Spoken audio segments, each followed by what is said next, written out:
സിനിമയിൽ അവസരങ്ങൾ കിട്ടാൻ വേണ്ടി വഴങ്ങിക്കൊടുക്കുകയും എല്ലാവിധ സഹകരണവും നൽകിയിട്ട് ഇന്ന് ആളാകാൻ വേണ്ടി നാലാൾ കേൾക്കെ പണ്ടത്തെ കാര്യങ്ങൾ വിളിച്ചു പറയുകയും ചെയ്യുന്ന അഭിനവ കുലസ്ത്രീകൾ അറിയണം ഈ നടിയെ. 1987 ഇറങ്ങിയ നായകൻ എന്ന തമിഴ് ചിത്രത്തിന് ശേഷം കമൽഹാസൻ എന്ന അതിപ്രാഗൽഭ്യമതിയെ വെച്ച് അദ്ദേഹത്തിന്റെ ജ്യേഷ്ഠന്റെ മകളെ, അതായത് ചാരുഹാസന്റെ മകൾ സുഹാസിനിയെ പിൽക്കാലത്ത് വിവാഹം കഴിച്ച ആളായിട്ടുകൂടി മണിരത്നം എന്ന ഗ്രേറ്റ് ഇന്ത്യൻ ഫിലിം മേക്കർ മറ്റൊരു ചിത്രത്തിന് ശ്രമിച്ചില്ല എന്നത് ഇന്ത്യൻ പ്രേക്ഷകരെ സംബന്ധിച്ച് ഇന്നും അത്ഭുതപ്പെടുത്തുന്ന ഒരു സമസ്യയാണ്. അതാവട്ടെ കൃത്യമായ പൂരണമുള്ള സമസ്യയുമാണ്.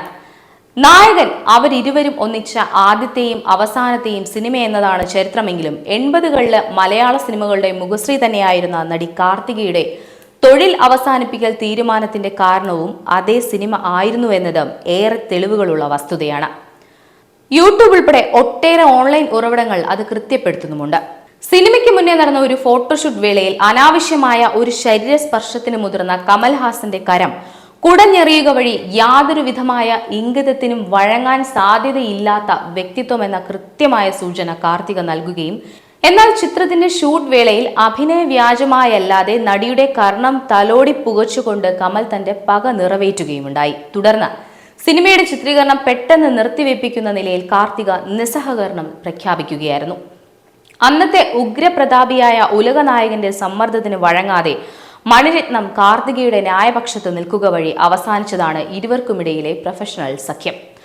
അനിൽ 1986 സംവിധാനം ചെയ്ത അടിവേരുകൾ എന്ന സിനിമയിൽ ജീപ്പിൽ നിന്നും കാലുയർത്തി ഇറങ്ങവേ ഇട്ടിരുന്ന വേഷത്തിന്റെ വൈകല്യം കാരണം തെറ്റായ ഒരു കാഴ്ച ഉണ്ടായതിനെ എഡിറ്റിംഗിൽ കട്ട് ചെയ്ത് മാറ്റാൻ ചട്ടം കിട്ടിയെങ്കിലും തോറ്റുപോയത് മാത്രമാണ് ബോധപൂർവമല്ലെങ്കിലും സിനിമാ രംഗത്തെ കാർത്തികയുടെ സദാചാര വിരുദ്ധമെന്ന് ആരോപിക്കാവുന്ന ഏക തോൽവി.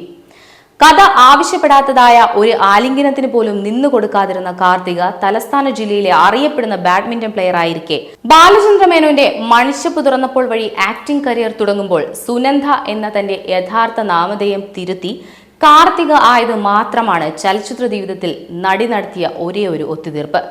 അമ്മ എന്ന സംഘടനയൊക്കെ ആവിർഭവിക്കുന്നതിന് മുൻപ് തന്നെ സ്വശരീരത്തെ തെറ്റായ മാധ്യമമാക്കാതിരിക്കാൻ ഒറ്റയ്ക്കൊരു പോർമുഖം തുറന്നു ജയിച്ച് പോയവളുടെ പേരാണ് കാർത്തിക എന്ന സുനന്ദ.